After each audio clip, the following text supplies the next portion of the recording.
Everyone. তো বন্ধুরা, তোমরা যদি টুইন ফ্লেম জার্নিতে থেকে থাকো বা কোনো স্পিরিচুয়াল জার্নিতে থেকে থাকো বা সোলমেট জার্নিতে থেকে থাকো, তো আমি দেখবো তোমার এই মুহূর্তে কি করা উচিত। অ্যাসেনশন জার্নির কোথায় তুমি আছো এবং তোমার কি করা উচিত।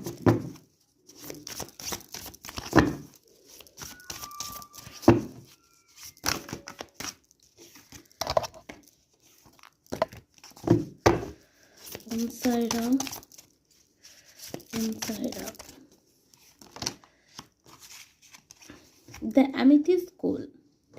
During the golden era of Atlantic, each of the high priest and priestess of the 12 tribe fashioned a crystal school that was an advanced computer and programmed it with the knowledge and wisdom held by their tribe. All the information was placed in the Amethyst Master School, which is kept safely in the inner plane. Receiving this card suggests you to look for the highest perspective in a situation that presents itself to you. Explore the detail when you have all the fact, take decision with wisdom and integrity. Okay, first of all এই মুহূর্তে আমি দেখতে পাচ্ছি তোমাকে নিজের six সেন্সের ওপর কাজ করতে হবে, বেসিক্যালি নিজের থার্ড আই চক্রার ওপর কাজ করতে হবে। এই মুহূর্তে তুমি যদি নিজের সাথে ক্রিস্টাল ওয়্যার করো, সেটা ক্রিস্টালদের মধ্যে অ্যামেথিস্ট এই মুহূর্তে রাখা তোমার জন্য অনেক বেশি লাভপ্রদ হবে। অ্যামেথিস্টের তুমি মালা নিতে পারো, অ্যামেথিস্টের তুমি ব্রেসলেট নিতে পারো, অ্যামেথিস্টের তুমি কোনো টাম্বল স্টোন নিজের কাছে রাখতে পারো।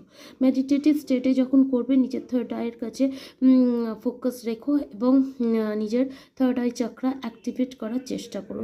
এর প্রভাবে তোমার মধ্যে যে হায়ার পার্সপেক্টিভে কোনো সিচুয়েশনকে বোঝার নলেজটা অনেক বেড়ে যাবে।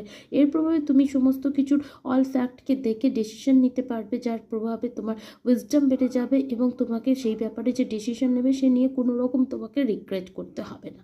তো এই মুহূর্তের জন্য যে স্টেজে তুমি রয়েছো সেক্ষেত্রে তোমাকে এই অ্যাফার্মেশনটা করলেও তুমি ডিসিশন নেওয়ার ক্ষেত্রে কোনো তোমার ভুল হবে না। I explore all the information before I take a decision, মানে কোনো সিদ্ধান্ত নেওয়ার আগে সমস্ত ইনফরমেশন নিয়ে সেটা এক্সপ্লোর করে তারপরেই তুমি ডিসিশনটা নিও। তো বন্ধুরা, এই রইল রিডিং যদি ভালো লেগে থাকে like share subscribe. Thank you.